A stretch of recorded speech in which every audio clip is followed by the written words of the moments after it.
गरुडरत्ननिभं निधिनायकम्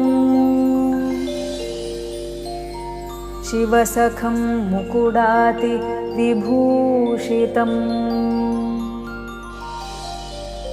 परगते ददतं भजतुण्डिलम् मनुजबाह्यविमानवरस्थितम् गरुडरत्ननिभं निधिनायकम् शिवसखं मुकुडातिविभूषितम् परगते ददतं भजतुण्डिलम्